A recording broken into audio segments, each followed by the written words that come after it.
Hi,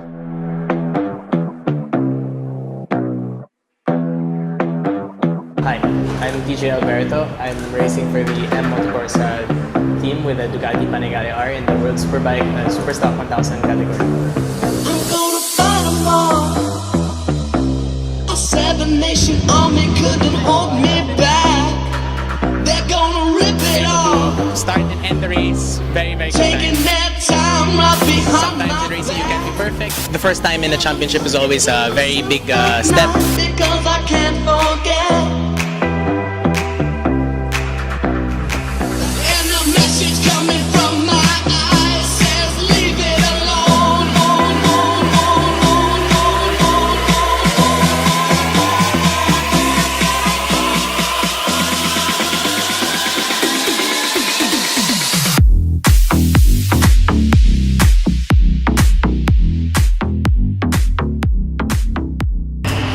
This year I'm racing the World Superbike Superstock 1000 class, as they call it. It's a European championship that goes together with the World Superbike Championship.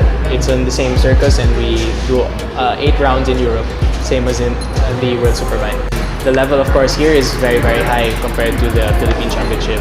I mean, in the Philippine Championship I can win a race, but in the Superstock I'm a top 10 to top 15 guy. So we see that the level is extremely high. This is a good training ground to eventually move on to the World Superbike. I can say that the Superstock is basically a stepping stone to the World Superbike. It's maybe 1 or 2 steps down from the premier class of production racing, which is the World Superbike.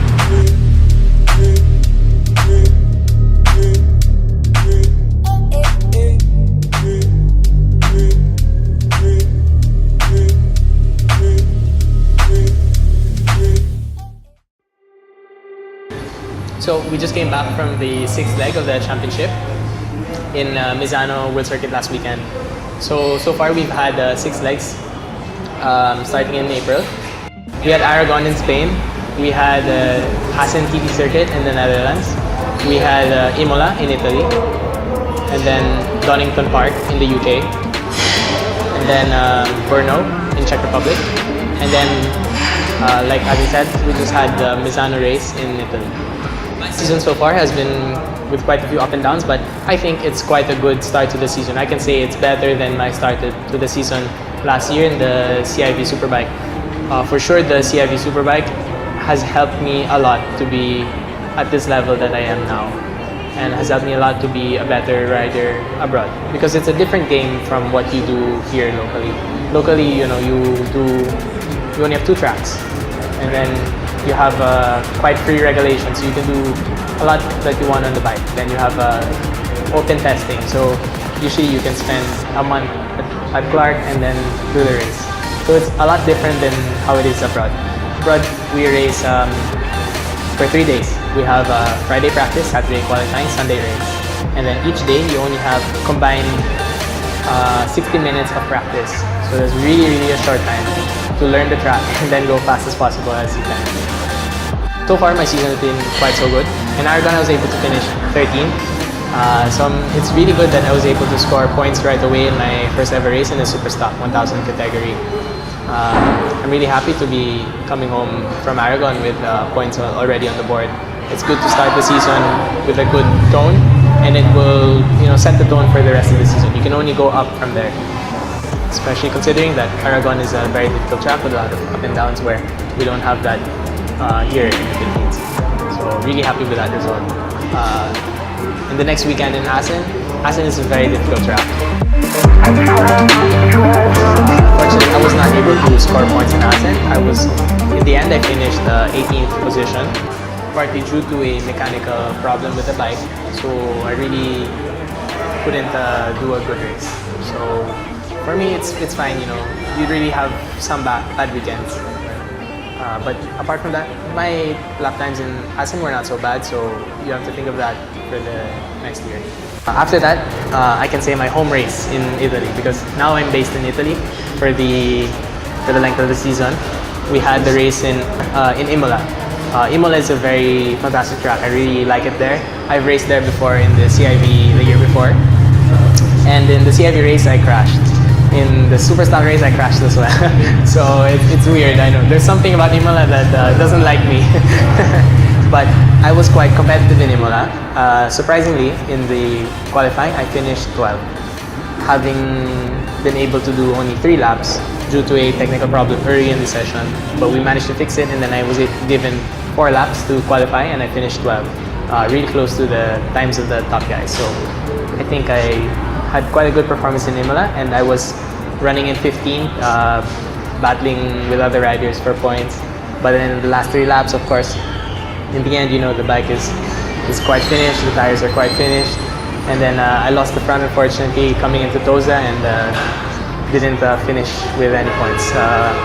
You know, it's always better to finish with points. If you want to finish with points, you have to first finish. So I didn't do that, right? But I was able to bounce back the next weekend in Donington Park with a really good result.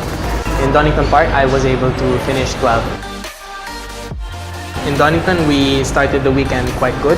It's a very difficult track because we have a lot of flowing corners. But from the moment we arrived in Donington, I was already on the pace. So I'm happy with my result in Donington because that was the best so far of the season, 12. And I was really in the pack and dicing for position. What's important for me is that not so much the position, but the lap time, you know, the difference to the guys in front. You may finish 10th, but if you were not racing with anybody, you don't learn anything. Of course, coming into your first year, you really don't know how high the level of competition is. You can watch it on TV and say, oh, that looks easy, but of course, when you come out there, it's completely different. If you see it in person, right behind them, you can see that the level is so much higher than you can see on TV. Of course, I can say that I really just had to use every single bit of my experience and knowledge in racing from the past few years to learn how to go as fast as possible. In short, you just have to figure out what the best way is to keep the gas open the longest. Every year, my goal is always to score points. Of course, you can expect to win races in the first year, but my best finish so far this year was an 11th, and I'm continuously closing the gap in terms of lap time, so I feel like I'm improving, and then eventually we will get there. My goal, of course, is to be a top contender. Maybe it cannot be this year, but in the years to come. Of course, the Ducati is a very good bike. I think in the Superstock, last year being Michael Rinaldi the champion on a Ducati Panigale, we can say that the Ducati for sure is a competitive package. So I'm happy to be in a competitive package with Ducati and Öhlins and FM and all those products, so that we can create a very good bike. This is good for me because it means that I don't have to worry too much about the performance of the bike. Rather, I just have to think about extracting the best out of myself. Yeah, I'd like to thank my sponsors. Of course, M-Motocross team for helping me get here so far. Of course, to Ducati Philippines for always supporting me. And of course, my other sponsors, MotoWorld, Filipino, TCX.